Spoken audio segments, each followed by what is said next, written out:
নমস্কাৰ বন্ধুসকল, আপুনি আপোনাৰ ইনষ্টাগ্ৰাম একাউণ্টটো পাৰ্মানেণ্টলি ডিলিট কৰিব বিচাৰে নেকি? যদি বিচাৰে এই ভিডিঅ'টো শেষলৈকে চাব। এই ভিডিঅ'টোত গোটেই প্ৰচেছখিনি দেখুওৱা হ'ব। যদি ভিডিঅ'টো ভাল লাগে লাইক এণ্ড ছাবস্ক্ৰাইব কৰিব, ঠিক আছে? তাৰ কাৰণে এতিয়া আপুনি ইনষ্টাগ্ৰামটো বেক কৰি দিব। মই বেক কৰি দিছোঁ। প্ৰথমৰ পৰা দেখাই আছোঁ। ইনষ্টাগ্ৰামটো অ'পেন কৰিব, ঠিক আছে? অ'পেন কৰিব। অ'পেন কৰাৰ পিছত আপোনাৰ প্ৰফাইলত ক্লিক কৰিব, সোঁ চাইডে থকা। যদি ওপৰত 3 ডট পাব, যদি তাত 3 ডটটো অহা নাই আকৌ আপুনি বেক কৰি ফাৰ্ষ্টৰ পৰা আহিব, ঠিক আছে? তেতিয়া আহি যাব। 3 ডটত আপুনি ক্লিক কৰিব, ঠিক আছে? ক্লিক কৰাৰ পিছত আপোনাৰ দেখাইছোঁ তাৰ পাছৰ প্ৰচেছখিনি। ক্লিক কৰাৰ পিছত আপোনাৰ ইয়াত আহি যাব একাউণ্ট চেণ্টাৰ বুলি অপশ্যন ওপৰতে আহি যাব। আগতে বেলেগ আছিলে কিন্তু এতিয়া বেলেগ কৰি দিলে। একাউণ্ট চেণ্টাৰত ক্লিক কৰাৰ পিছত আপোনাৰ তললৈ আহিব। তললৈ অহাৰ পিছত আপোনাক দেখা যাব যে পাৰ্চনেল ডিটেইলছ বুলি ইয়াত দেখা পাব। পাৰ্চনেল ডিটেইলছত ক্লিক কৰিব। ক্লিক কৰাৰ পিছত আপোনালোকে একাউণ্ট অ'নাৰশ্বিপ এণ্ড কণ্ট্ৰলছ বুলি এটা অপশ্যন থাকিব, তাত ক্লিক কৰি দিব, ঠিক আছে? একেবাৰে 3 নম্বৰ অপশ্যনটো তাত ক্লিক কৰি দিয়াৰ পিছত ডিএক্টিভ অৰ ডিলেশ্যন বুলি এটা অপশ্যন পাব, তাত ক্লিক কৰি দিয়ক।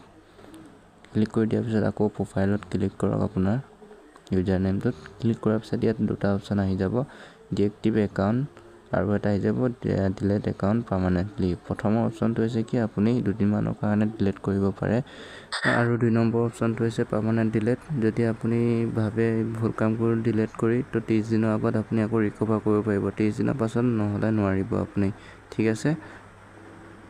তো আমাৰ পাৰ্মানেণ্টলি ডিলেট লাগে, তো ডিলেট একাউণ্টটোত ক্লিক কৰিব, ঠিক আছে? 2 নম্বৰ অপশ্যনটোত টিক কৰি কণ্টিনিউ কৰি দিব। কণ্টিনিউ কৰাৰ পিছত আপোনাৰ ইয়াত সুধিব মানে কি কাৰণত আপুনি ডিলিট কৰিব বিচাৰিছে। ইয়াৰ পৰা যিকোনো আপোনালোকে চুজ কৰি ল'ব কোনোবা এটা অপশ্যন, ঠিক আছে? মই একেবাৰে শেষৰটো চুজ কৰি লৈছোঁ। চুজ কৰাৰ পিছত আপোনাৰ কণ্টিনিউ কৰি দিব, ঠিক আছে? কণ্টিনিউ কৰি দিয়াৰ পিছত আপোনাৰ ইয়াত পাছপৰ্ট খুজিব। আপোনাৰ হয়তো পাছপৰ্ট মনত নাথাকিলে ফৰগেট মাৰি দিব। তাৰপিছত পাছপৰ্ট দিয়াৰ পিছত আপোনাৰ মানে কণ্টিনিউ অপশ্যন আহি যাব, দবাই দিলে হৈ গ'ল। ইয়াৰ পাছৰ প্ৰচেছখিনি দেখাব নোৱাৰি, স্ক্ৰীন ব্লেক হৈ যাব।